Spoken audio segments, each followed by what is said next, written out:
Mesdames et messieurs, bonjour et bienvenue. Donc, je suis heureuse de vous accueillir au sein de la Caisse régionale d'assurance maladie d'Île-de-France et d'ouvrir cette nouvelle journée à thème qui est organisée par ESCAVI. Alors, ESCAVI, vous le savez bien sûr, c'est notre centre d'information conseil sur les aides techniques. Notre sujet d'aujourd'hui est évidemment essentiel et d'actualité, puisqu'il s'agit de handicap et maintien dans l'emploi, parcours et solutions techniques. L'importance du nombre des inscrits lors de la première édition de ces journées à thème, première édition qui a eu lieu en 2011, a démontré le fort niveau d'intérêt que soulèvent ces questions et nous a bien sûr incité à renouveler l'expérience cette année.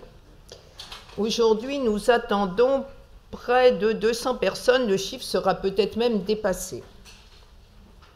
Par une approche concrète et pluridisciplinaire, l'objectif de cette deuxième édition est d'aborder à la fois le parcours des personnes en situation de handicap face aux problématiques de maintien dans l'emploi et aussi l'articulation des acteurs de terrain autour de la recherche de solutions techniques, opérationnelles et innovantes en ce domaine.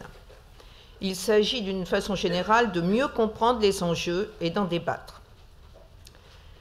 L'entrée en vigueur de la loi du 11 février 2005, vous le savez, a marqué un profond renouvellement de la politique de l'emploi des personnes handicapées en mettant en évidence la nécessité de renforcer cet axe afin d'offrir à ces personnes un parcours vers l'emploi aussi rapide et efficace que possible.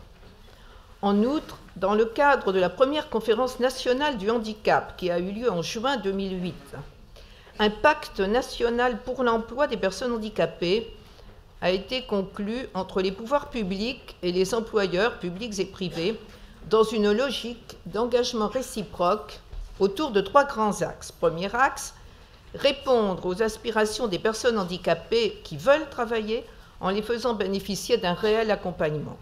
Deuxième axe, soutenir la mobilisation des employeurs en faveur de l'emploi des personnes handicapées en passant dans une logique nouvelle de partenariat afin de mieux les aider à répondre aux difficultés qu'ils rencontrent pour recruter des personnes handicapées.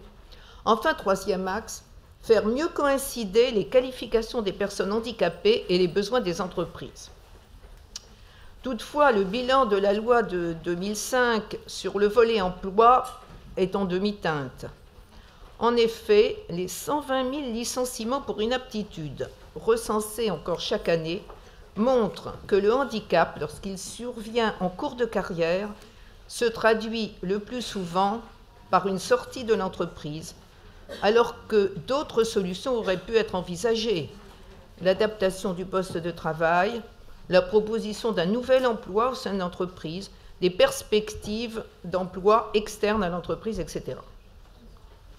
En Île-de-France, chaque année, plus de 23 000 personnes sont concernées par un avis d'inaptitude, soit quasiment 1% des salariés du secteur privé. Près de 180 000, soit 7% des salariés du secteur privé, ont un avis d'inaptitude avec des restrictions au poste de travail ou un aménagement du dit poste.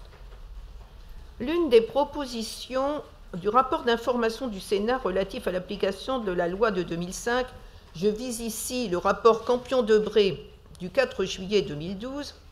Donc l'une des propositions de ce rapport était de faire de la prévention des licenciements pour inaptitude un axe fort de la politique de maintien dans l'emploi des personnes handicapées. Au regard des chiffres que j'ai évoqués tout à l'heure, force est de constater que les efforts doivent être maintenus et renforcés de manière à atteindre les objectifs de la loi de 2005, voire de les dépasser. L'assurance maladie est mobilisée sur ces problématiques d'insertion et de maintien dans l'emploi des personnes en situation de handicap. En effet, depuis de nombreuses années, la prévention de la désinsertion professionnelle est un objectif prioritaire de l'action de notre service social régional. Fin 2009, avec le concours de la branche des risques professionnels et du service médical régional, des cellules de coordination régionales et locales ont été mises en place. Ce dispositif, diffusé sur l'ensemble du territoire national, a pour finalité d'assurer une plus grande cohérence au sein de l'assurance maladie entre les différents acteurs et les nombreux dispositifs existants. Notre structure ESCAVI s'inscrit dans cette dynamique à travers l'évolution de son espace d'exposition d'aide technique qui prend en compte la problématique de l'emploi et le développement de son offre de services et en organisant des manifestations telles que celle qui nous réunit aujourd'hui. Toutefois, bien entendu, la Caisse régionale n'est qu'un acteur parmi d'autres partenaires intervenant dans ce champ. L'objectif de cette journée est de vous présenter l'articulation de ces différents acteurs tout au long du parcours de la personne dans la recherche de solutions techniques répondant à son projet professionnel. Notre journée a été conçue de façon à favoriser les échanges autour des problématiques rencontrées par les acteurs de terrain dans la recherche de solutions techniques et à sensibiliser sur les solutions techniques existantes. Je souhaite d'ores et déjà remercier l'ensemble des orateurs et des exposants qui ont bien voulu répondre à notre appel. Leurs interventions concourent pleinement à la réussite de nos manifestations. Je remercie également tous les participants pour leur présence et je vous souhaite à tous et à toutes une agréable et enrichissante journée. Alors maintenant, nous allons regarder un petit film présentant des personnes en situation de handicap sur leur lieu de travail. Télécinéma.